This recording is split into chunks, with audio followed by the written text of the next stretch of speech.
Hi friends, പുതിയൊരു വീഡിയോയിലേക്ക് എല്ലാവർക്കും സ്വാഗതം. വീഡിയോയിലേക്ക് കിടക്കുന്നതിന് മുമ്പ് എൻ്റെ ചാനൽ നിങ്ങൾ ഫസ്റ്റായിട്ട് കാണുന്നവരാണെങ്കിൽ ഫസ്റ്റ് തന്നെ കയറി സബ്സ്ക്രൈബ് ചെയ്ത് ലൈക്ക് ചെയ്ത് സപ്പോർട്ട് ചെയ്ത് കാണാം. അപ്പോൾ നമുക്ക് വീഡിയോ എന്തായെന്ന് നോക്കാം. ഫസ്റ്റ് തന്നെ കാണിക്കുന്നത് അനി നന്ദുവിൻ്റെ വീട്ടിലേക്ക് പോകുന്നതാണ്. മഴയായത് കാരണം കുടയൊക്കെ ചൂടിയിട്ട് നന്ദുവിൻ്റെ വീട്ടിലേക്ക് പോവുകയാണ്. അവിടെ എത്തിയപ്പോൾ ഒന്ന് ഫോൺ ചെയ്തിട്ട് നന്ദു ഫോൺ എടുത്തിട്ടില്ല. അപ്പോൾ തന്നെ അവൻ ഒരു മെസ്സേജ് അയച്ചു നന്ദുവിന്. മെസ്സേജ് അയച്ചത് നന്ദു ഞാൻ പുറത്തുണ്ട്, ഒന്ന് പുറത്തോട്ട് വരുമോ എന്നാണ്. എന്താ ഇപ്പം ചെയ്യുക? നന്ദുവിനാകെ ഒരു ഇതായി. അച്ഛൻ അറിഞ്ഞാൽ എന്നെ കൊല്ലും. എന്നിട്ടും നന്ദുവിന് മനസ്സ് വന്നില്ല. കതക് തുറന്ന് പുറത്തേക്ക് വന്നു അവൻ്റെ അടുത്തേക്ക്. എന്തിനായി ഇപ്പം ഇങ്ങോട്ട് വന്നത്? നിൻ്റെ കൂട്ടുകാരൻ നിന്നോട് എൻ്റെ മനസ്സിലുള്ളതൊക്കെ പറഞ്ഞില്ലേ? അനി ഇപ്പോൾ പോയേ. നന്ദു, എനിക്ക് നിന്നെ ഒരുപാട് ഇഷ്ടമാണ്. നിൻ്റെ ചേച്ചിമാരെ പോലെ നിന്നെയും അനന്തപുരിയിലേക്ക് കൂട്ടിക്കൊണ്ടുപോകാൻ ഞാൻ തയ്യാറാ. നീ എന്തൊക്കെയാണ് അനി പറയുന്നത്? നീ പോകാൻ നോക്കിയപ്പോൾ എനിക്ക് നിൻ്റെ മറുപടി കിട്ടണം. മറുപടി കിട്ടിയിട്ടൊന്നും ഒരു കാര്യവുമില്ല. നിൻ്റെ വിവാഹം ഫിക്സ് ചെയ്തിരിക്കുക. എടോ, അതെന്തെങ്കിലും ആയിക്കോട്ടെ. നീ സമ്മതിക്കുകയാണെങ്കിൽ ഞാൻ എത്ര റിസ്ക് എടുക്കാനും തയ്യാറാണ്. എനിക്കിതിനെപ്പറ്റി സംസാരിക്കാൻ കഴിയില്ല. അപ്പോൾ അനി പറയാണ്, നന്ദു, ഞാൻ ഇതേപ്പറ്റി സംസാരിക്കാനും നിൻ്റെ ഒരു മറുപടി കിട്ടാനുമാണ് ഈ രാത്രി തന്നെ ഇപ്പം ഇങ്ങോട്ട് വന്നത്. എനിക്കാണെങ്കിൽ ഉറക്കമില്ല. അപ്പോൾ അവൾ പറയാണ്, എനിക്കും ഉറക്കമില്ല. എനിക്കത് മനസ്സിലായി. അതിൻ്റെ അർത്ഥം നീ എന്നെ ഒരുപാട് ഇഷ്ടപ്പെടുന്നു എന്നല്ലേ? അപ്പോൾ നന്ദു പറയാണ്, നിന്നെ ഇഷ്ടപ്പെടാതിരിക്കാൻ ഒരു കാരണം ഇവിടെ ഉണ്ടായിട്ടില്ല. അനന്തപുരിയിലെ മൂർത്തി സാറിൻ്റെ കൊച്ചുമക്കളിൽ ഏറ്റവും നല്ല സ്വഭാവം നിൻ്റെയാണെന്ന് എൻ്റെ നാനേച്ചി പോലും സമ്മതിച്ചതാ. അതെനിക്കും അറിയാം. എങ്കിൽ പിന്നെ എനിക്കൊപ്പം നിന്നൂടെ? ഞാൻ പറയുന്നതൊന്ന് കേട്ടൂടെ? അനി, ദയവ് ചെയ്ത് ഇപ്പോൾ ഇവിടുന്ന് പോ. അച്ഛനെങ്ങാനും എഴുന്നേറ്റ് വന്നാൽ അത് വലിയ പ്രശ്നമാവും. അങ്ങനെ വരുവാണെങ്കിൽ ഞാൻ സംസാരിക്കാം. എന്ത് സംസാരിക്കാമെന്ന്? നീ എന്ത് പറഞ്ഞാലും അച്ഛൻ ഇതൊന്നും സമ്മതിക്കില്ല എന്ന് മാത്രമല്ല, എന്നെ തല്ലുകയും ചെയ്യും. എന്നാൽ ഞാൻ പിന്നെ നയനേടത്തിയോട് ഈ കാര്യം പറയട്ടെ? അനി, ഒരു കാരണവശാലും നയനേച്ചിയോട് ഈ കാര്യമൊന്നും പറയാൻ പാടില്ല. എൻ്റെ അമ്മ പോലും പറഞ്ഞിട്ടില്ല. പിന്നെ എങ്ങനെയാണ് നീ പറയുന്നത്? എടോ, നമ്മുടെ മനസ്സിന് ഇഷ്ടപ്പെട്ടവരെയല്ലേ നമ്മൾ വിവാഹം കഴിക്കേണ്ടത്? അതല്ലേ ശരി? അതേപ്പറ്റിയൊന്നും എനിക്കറിയില്ല. എന്നെ കൂടുതൽ വിഷമിപ്പിക്കാതെ ഇപ്പോൾ പോ. എടോ, ഒരു അനുകൂല മറുപടി കിട്ടിയായിരുന്നെങ്കിൽ പോകാമായിരുന്നു. അങ്ങനെ അനുകൂല മറുപടി കൊണ്ടൊന്നും പ്രയോജനമില്ല. അതുകൊണ്ടാണ് ഞാനൊന്നും പറയാത്തത്. അപ്പോൾ നിൻ്റെ ഉള്ളിൽ ഒരുപാട് ഇഷ്ടമുണ്ടല്ലേ എന്നോട്? എനിക്കറിയാം അത്. നിൻ്റെ വിഷാദത്തിൻ്റെ കാരണം ഞാനാണെന്നും അറിയാം. അതേപ്പറ്റി നിൻ്റെ അമ്മയും ചേച്ചിമാരും ഒക്കെ പറയുമ്പോൾ എനിക്ക് കാരണം മനസ്സിലാവുന്നുണ്ട്. നിൻ്റെ അമ്മയ്ക്കും. പക്ഷേ നവ്യയെടുത്തിയും നയനയെടുത്തിയും ഒന്നും മനസ്സിലാക്കിയിട്ടില്ല. ഇനി മനസ്സിലാകാത്തവർക്കൊന്നും മനസ്സിലാക്കി കൊടുക്കാൻ നീ നിൽക്കണ്ട. ദയവ് ചെയ്ത് ഇവിടുന്ന് ഒന്ന് പോ. പിന്നെ അവനൊന്നും ആലോചിച്ചില്ല, അവിടുന്ന് ഇറങ്ങി. പിന്നെ കാണിക്കുന്നത് ജലജയാണ്. നല്ല ഉറക്കിലാണുള്ളത്. എല്ലാവരും കിടന്നിട്ടാണുള്ളത്. അപ്പോൾ അവർ എണീറ്റിട്ട് മനസ്സിൽ വിചാരിക്കുകയാണ്, അവളുടെ ഒരു ഉറക്കം കണ്ടില്ലേ, അങ്ങനെ അവൾ ഉറങ്ങണ്ട, ഒരു പണി കൊടുക്കാം. നയനയുടെ അമ്മയാണ് കൂടെ കിടന്നിട്ടുള്ളത്. അപ്പം ജലജ നല്ല ഒച്ചത്ത് തന്നെ കൂർക്കം വലിക്കാൻ തുടങ്ങി. അപ്പോൾ അവരെണീച്ചിട്ട് പറയാം,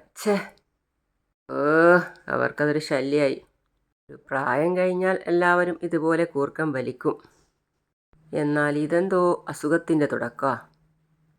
ഇവിടെ കിടക്കുന്നതിലും നല്ലത് ഹാളിൽ പോയി കിടക്കുന്നതാ. ഇവിടെ നീ എന്നെ മനഃപൂർവ്വം ഓടിക്കാൻ വേണ്ടി കൂർക്കം വലിക്കുന്നതാണോ? എന്നാലും ഇത്രയും നേരം അഭിനയിക്കാനൊക്കെ പറ്റുമോ? പകലെല്ലാവർക്കും പാര വെച്ചിട്ട് രാത്രിയിൽ ഒന്നും അറിയാത്തതുപോലെ അങ്ങ് കിടന്നുറങ്ങുക. വല്ലാത്തൊരു ജന്മം തന്നെ. എന്തെങ്കിലും മൂക്കിനകത്തോട്ട് വെച്ച് കൊടുക്കണേ. എന്നാൽ പിന്നെ അതും കൂടെ വലിച്ച് തലയിൽ കയറ്റിയെന്നെ. അവരെണീറ്റിരുന്ന് ഉറങ്ങാനും സമ്മതിക്കില്ല. എന്നൊക്കെ പറഞ്ഞ് അവരെണീറ്റ് പോയി. അവൾ പുറത്ത് പോയപ്പോൾ തന്നെ ജലജ എണീറ്റു. എന്നിട്ട് പറയാണ്, ഇത്രയും സ്ട്രെയിൻ എടുത്താലും അവൾ പുറത്ത് പോയല്ലോ. അനി വീട്ടിലേക്ക് തിരിച്ചെത്തി. അകത്ത് കയറിയിട്ട് വാതിലടച്ചു. അവർ താഴേക്ക് ഇറങ്ങി വരുമ്പോൾ കാണുന്നത് അനി വരുന്നതാണ്. അനി അകത്ത് കയറുന്നതും കഥ കിടക്കുന്നതും ഒക്കെയാണ് അവർ ശ്രദ്ധിച്ചു വരുന്നത്. എന്നിട്ട് പറയാണ്, മോൻ ഈ സമയത്ത് ഇതെവിടെ പോയിട്ട് വരിക? അത് ഞാനൊന്ന് പുറത്ത് പോയതാ. ഒരു കൂട്ടുകാരൻ വിളിച്ചിരുന്നു. 10 മണി കഴിഞ്ഞാൽ ഇവിടെ നിന്ന് ആരും പുറത്തേക്ക് പോകരുത് എന്നല്ലേ മുത്തശ്ശൻ്റെ ഓർഡർ? അത് പിന്നെ മുത്തശ്ശനോട് പറയണ്ട. അവനതും പറഞ്ഞ് പോയപ്പോൾ അവർ നന്ദുവിനെ വിളിക്കുകയാണ്. നന്ദുട്ടാ, അനുമോൻ അവിടെ വന്നിരുന്നു അല്ലേ? എന്താ അമ്മേ അങ്ങനെ ചോദിച്ചേ? എന്തിനാ വന്നത്? ഇവിടെ വന്നില്ലല്ലോ. വന്നില്ലേ? ആര് പറഞ്ഞു വന്നില്ലാന്ന്? അനിമോനിപ്പോൾ പറഞ്ഞല്ലോ അമ്മയുടെ അടുത്ത് അനിമോൻ അവിടെ വന്നിരുന്നു എന്ന്. ഓ, അങ്ങനെ പറഞ്ഞോ? ആ, എന്നാൽ പിന്നെ ചോദിക്കണമല്ലോ. ഞാനിപ്പോൾ അങ്ങോട്ട് വിളിക്കാം. അയ്യോ, വേണ്ട വേണ്ട വേണ്ട വേണ്ട വേണ്ട. നീ ഇപ്പോൾ വിളിക്കുമൊന്നും വേണ്ട. അതേ, അനിമോനിപ്പോൾ പുറത്ത് പോയിട്ട് ഇങ്ങോട്ട് കയറി വന്നായിരുന്നു. അപ്പോൾ അമ്മയ്ക്കൊരു സംശയം തോന്നിയതാ, മോളെ കണ്ടിട്ട് വരികയാണോ എന്ന്. അമ്മ എന്തൊക്കെയാണ് അമ്മ ഈ പറയുന്നത്? അനി പുറത്തേക്ക് പോകുന്നതൊക്കെ എന്നെ കാണാൻ വേണ്ടിയിട്ടാണോ? അതും ഈ സമയത്ത്?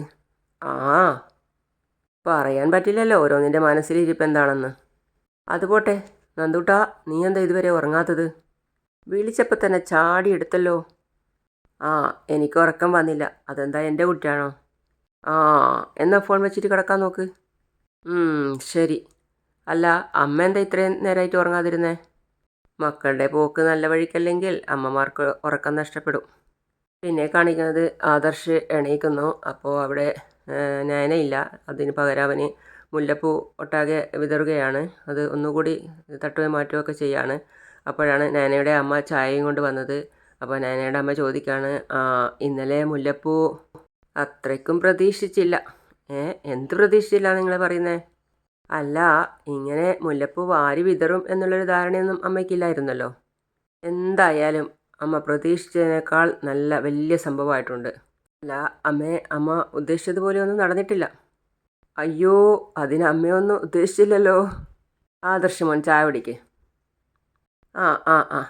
അപ്പോൾ അവർ വീണ്ടും പറയാണ്, ഇങ്ങനെ മുല്ലപ്പൂ ഇടയ്ക്കിടയ്ക്ക് ഭാര്യയ്ക്ക് വാങ്ങിച്ചു കൊടുക്കുന്നത് നല്ലതാ.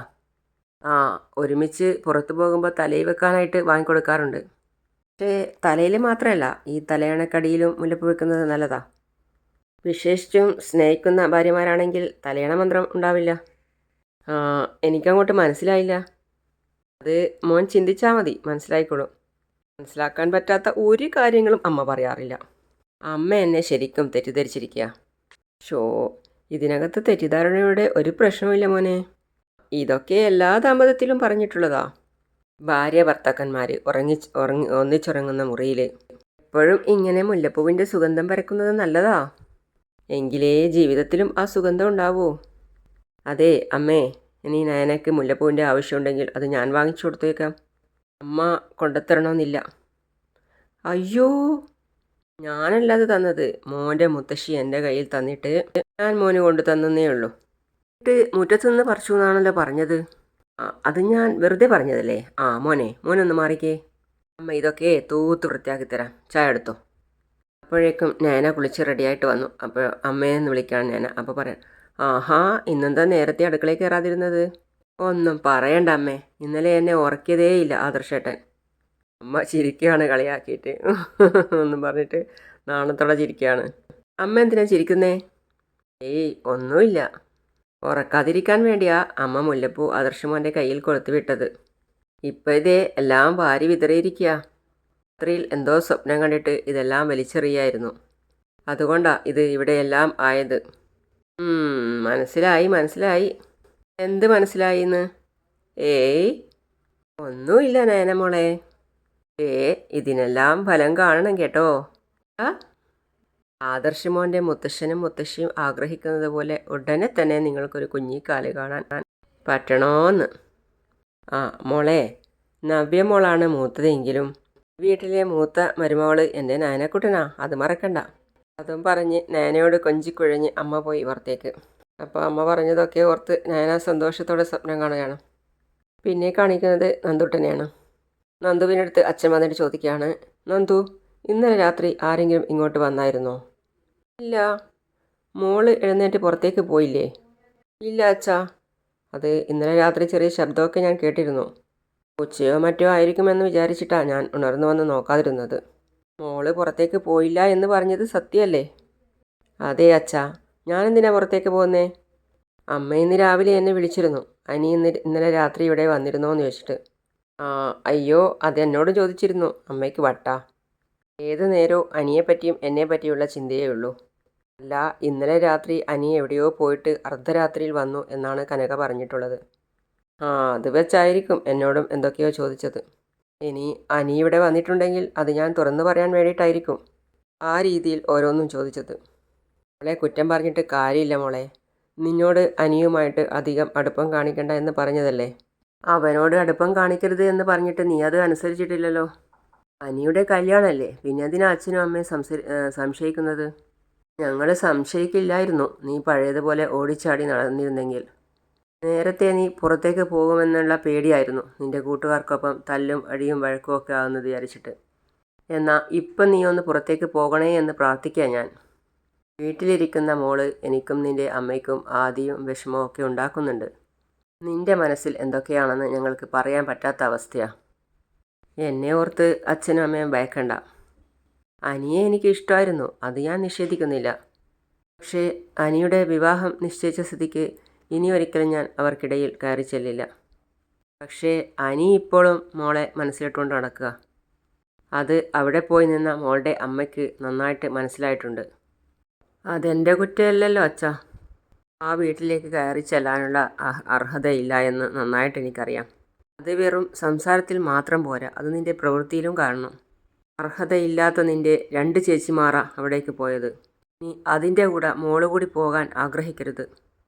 പിന്നെ കാണിക്കുന്നത് അനിയെയാണ്. അനി വീട്ടിൽ സെൻട്രലിലിരിക്കുകയാണ്. അപ്പോൾ അവിടെ വന്നിട്ട് അച്ഛനും അമ്മയും പറയാണ്, ഇതെന്തൊരു ഇരിപ്പാണ് മോനെ, നീ പോകുന്നില്ലേ? എങ്ങോട്ട്? അത് കൊള്ളാം. ഇന്ന് കല്യാണം വിളിക്കാൻ പോകണമെന്ന് നിന്നോട് പറഞ്ഞത് ഓർമ്മയില്ലേ? ഞാൻ മോളുടെ വീടിൻ്റെ അടുത്തുള്ള ബന്ധുക്കളുടെ വീട്ടിലേക്കാണ് പോകുന്നത്. അക്കൂട്ടത്തിൽ മോളുടെ വീട്ടിലേക്കും പോകണം. അല്ല, എന്നാൽ പിന്നെ ഞാനും വരാം. മോളെത്തിയല്ലോ, വീട്ടിൽ പോകുന്നതിൻ്റെ സന്തോഷമുണ്ടല്ലോ മോൾക്ക്. നേന പറയാണ്, ഒരുപാട് നാളായില്ലേ വീട്ടിൽ പോയിട്ട്, അപ്പോൾ പിന്നെ സന്തോഷം കാണാതിരിക്കുമോ? സന്തോഷം ഉണ്ടാവില്ലേ ഇളയമേ? അപ്പോൾ അച്ഛൻ പറയാണ്, കല്യാണം കഴിഞ്ഞ പെൺകുട്ടികൾ ഭർത്താവിൻ്റെ വീട്ടിൽ മാത്രം ഒതുങ്ങിക്കൂടണം എന്നുള്ള ചിന്തയൊന്നും ഞങ്ങൾക്കില്ല മോളെ. അതുകൊണ്ട് മോൾക്ക് അവിടെ നിൽക്കണം എന്നുണ്ടെങ്കിൽ മോൾ അവിടെ നിന്നോ. അങ്ങനെ ഞാനും ചിന്തിക്കാതിരുന്നില്ല. ഇവിടെ ഇപ്പോൾ അമ്മയുണ്ടല്ലോ. അവിടെയല്ലേ ഇപ്പോൾ ആരും ഇല്ലാത്തത്. നന്ദുവിന് എന്തൊക്കെയോ പ്രശ്നങ്ങളുണ്ടെന്നും അച്ഛൻ പറഞ്ഞു. അതെന്താണെന്ന് ഒന്ന് മനസ്സിലാക്കണം. അതിനും കൂടെ ഞാൻ പോകുന്നേ. ഇവിടെ ഒരുത്തൻ്റെ കാര്യം കേട്ടില്ലേ? കല്യാണം എടുത്തപ്പോൾ അവന് ഒന്നിനോടും ഒരു താല്പര്യവും ഇല്ല. എൻ്റെ കല്യാണം എന്നിട്ട് അത് വിളിക്കാൻ പോകാൻ വേണ്ടി അവന് വരണമെന്നുള്ള താല്പര്യവും ഇല്ല. വരുന്നില്ല എന്നൊന്നും ഞാൻ പറഞ്ഞില്ലല്ലോ. എന്നാലും അതിന് നിന്നെ ഒരുപാട് നിർബന്ധിക്കണമല്ലോ. അവിടെ നന്ദുവിനെ പോലെ ഇവിടെ കല്യാണം നടത്തപ്പോൾ ഇവിടെ നന്ദുവിനുണ്ട് ഒരുപാട് പ്രശ്നങ്ങൾ. അതെന്താന്ന് മാത്രം തുറന്നു പറയുന്നില്ല. അയ്യോ, എനിക്കൊരു കുഴപ്പമില്ല ഏട്ടത്തി. അപ്പോൾ ഇളയമ്മ പറയാണ്, അവന് പെട്ടെന്ന് കല്യാണം നടത്തുന്നതിനുള്ള അമർഷ. ഇനിയിപ്പോൾ അതൊക്കെ പറഞ്ഞിട്ടൊന്നും കാര്യമില്ല. ഞങ്ങളെക്കാൾ കൂടുതൽ കല്യാണം ആഗ്രഹിച്ച് കാണണം എന്ന് വിചാരിക്കുന്നത് ഏട്ടത്തിയും അച്ഛനും ഒക്കെയാണ്. അതുകൊണ്ട് ഇനി മാറ്റി ചിന്തിക്കാനൊന്നും പറ്റില്ല. എന്നാൽ നിങ്ങൾ പോയിട്ട് വാ. പിന്നെ വീണ്ടും ഞാനോട് പറയാണ്, മോൾക്ക് അവിടെ നിൽക്കണമെന്നുണ്ടെങ്കിൽ 2 ദിവസം മോൾ അവിടെ നിന്നിട്ട് വന്നാൽ മതി. ശരി ചെറിയച്ഛ, പോയിട്ട് വരാം എന്ന് പറഞ്ഞ് അവരും പോയി. ഫസ്റ്റ് തന്നെ അവർ പോയത് നാനയുടെ വീട്ടിലേക്ക് തന്നെയാണ്. അപ്പോൾ അച്ഛൻ പുറത്ത് തന്നെ ഉണ്ടായിരുന്നു. മോളെ, അപ്പോൾ എല്ലാവരും ഉണ്ടായിരുന്നു. അപ്പോൾ പറയാണ്, ആരൊക്കെയായി വന്നിരിക്കുന്നത്? എന്താ ഒരു മുന്നറിയിപ്പും ഇല്ലാതെ? ഞങ്ങൾ കല്യാണം വിളിക്കാൻ വന്നിരിക്കുക. മോൻ്റെ അച്ഛന് അദ്ദേഹത്തിൻ്റെ ബന്ധുവീട്ടിൽ പോയിരിക്കുക. പിന്നെ മോനെയും കൂട്ടി ഞങ്ങളിങ്ങനെ പോരുമായിരുന്നു. ഈ വീടും നമ്മളെക്കാൾ ബന്ധം മോനല്ലേ, പ്രത്യേകിച്ച് നന്ദുവായിട്ട്. അപ്പോൾ നാന പറയാണ്, പിന്നെ കല്യാണം വിളി കഴിഞ്ഞിട്ട് ഞാൻ ഇളയമ്മയുടെ കൂടെ പോകുന്നില്ല കേട്ടോ, അച്ഛനോട് പറയാണ്. ഇവർക്ക് ഒരുപാട് സ്ഥലത്ത് കല്യാണം വിളിക്കാനുണ്ട്. അതുകൊണ്ട് ഞാൻ ഇന്ന് ഇവിടെ കാണും. ഇന്ന് മാത്രമല്ല, 2-3 ദിവസം ഇവിടെ നിന്നോളാൻ മോളോട് മുത്തശ്ശനും മുത്തശ്ശിയും പറഞ്ഞിട്ടുണ്ട്. അങ്ങനെ പറഞ്ഞോ? അപ്പോൾ നാന പറയാണ്, അവിടെ ഇപ്പോൾ അമ്മയുണ്ടല്ലോ, ഇവിടെയല്ലേ ആരും ഇല്ലാത്തത്. അതുകൊണ്ട് ഇവിടെ വന്ന് നിൽക്കണമെന്നുണ്ടായിരുന്നു. എൻ്റെ മനസ്സറിഞ്ഞതുപോലെയാണ് മുത്തശ്ശൻ പറഞ്ഞത്, 2 ദിവസം ഇവിടെ വന്ന് നിന്നോളാൻ. നേരത്തെ ഇളയമയും അനിയും ഇങ്ങോട്ടേക്ക് പുറപ്പെട്ടത്. പിന്നെ ഞാനും കൂടി ഇങ്ങ് പോന്നു. അച്ഛൻ പറയാണ്, കല്യാണം കഴിഞ്ഞ് പോയതിന് ശേഷം എൻ്റെ മക്കൾ ഇവിടെ വന്ന് നിന്നിട്ടില്ല. ഇവരെ കാണണമെന്നൊക്കെ എനിക്ക് പലപ്പോഴും ആഗ്രഹം ഉണ്ടായിരുന്നു. പിന്നെ അവിടുത്തെ സാഹചര്യം അറിയാവുന്നത് കൊണ്ടാണ് ഞാനൊന്നും പറയാത്തത്. അബിയും അവൻ്റെ അമ്മയും എന്തെങ്കിലുമൊക്കെ പറയുമെന്ന് കരുതി അതൊന്നും കാര്യമാക്കണ്ട. ഞാനിവിടെ അച്ഛനും അമ്മയ്ക്കും എപ്പോൾ വേണമെങ്കിലും അവിടേക്ക് വരാം, എപ്പോൾ വേണമെങ്കിലും അങ്ങോട്ട് വരാം, അവിടെ താമസിക്കുകയും ചെയ്യാം. അതേപോലെ തന്നെ മോൾക്കും ഇങ്ങോട്ട് വന്ന് താമസിക്കുന്നതിനൊന്നും ഒരു തടസ്സവും ഇല്ല. പിന്നെ ഏട്ടത്തിയെ പേടിച്ചാ ഇങ്ങോട്ട് വരാത്തത്. പറഞ്ഞ പോലെ ആദർശിൻ്റെ അമ്മയോട് ഇങ്ങോട്ട് വരുന്ന കാര്യം പറഞ്ഞായിരുന്നോ? അപ്പം നാന പറഞ്ഞ് ഇല്ല, പറഞ്ഞാൽ ചിലപ്പോൾ വിട്ടെന്ന് വരില്ല. പിന്നെ മുത്തശ്ശി പോയിട്ട് വരാൻ വേണ്ടി പറഞ്ഞതുകൊണ്ട് ഇനി അമ്മ എന്തെങ്കിലും ചോദിച്ചാലും കുഴപ്പമില്ല. അതിനുള്ള മറുപടി മുത്തശ്ശി പറഞ്ഞോളും. അച്ഛനും അമ്മയ്ക്കുവാ മോള് വീട്ടിൽ നിന്ന് മാറുന്നതിൽ പ്രയാസം കൂടുതൽ. എങ്കിലും മോൾക്കവിടെ കഷ്ടപ്പാട് ഒരുപാടാ. അതറിഞ്ഞിട്ട് തന്നെയാണ് ഇവിടെ വന്ന് 2-3 ദിവസം നിൽക്കാൻ പറഞ്ഞത്. അമ്മ എന്നിട്ട് അനിയോട് പറയാണ്, എടാ നോക്കി നിൽക്കണോ, കല്യാണം വിളിക്ക്. ആ അതൊക്കെ വിളിക്കാം, ആദ്യം ഇങ്ങോട്ടിരിക്ക്. അപ്പം നയന ചോദിക്കാണ്, അല്ല അച്ഛാ നന്ദു ഇവിടെ ഇല്ലേ? അകത്തുണ്ട് മോളെ. ഞാൻ അവളെ ഒന്ന് കണ്ടിട്ട് വരാം. നിങ്ങളിരിക്ക്.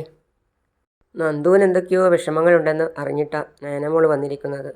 അത് കേട്ട് അച്ഛനൊന്ന് ഞെട്ടി. അതിൻ്റെ കൂടെ തന്നെ അനിയും ഒന്ന് വിഷമിച്ചു. അങ്ങനെയാണ് ഇന്നത്തെ കഥ അവസാനിക്കുന്നത്. അപ്പോൾ നാളെ അടുത്ത വീഡിയോ ആയിട്ട് വരുന്നതാണ്. അതുവരേക്കും ബൈ ബൈ.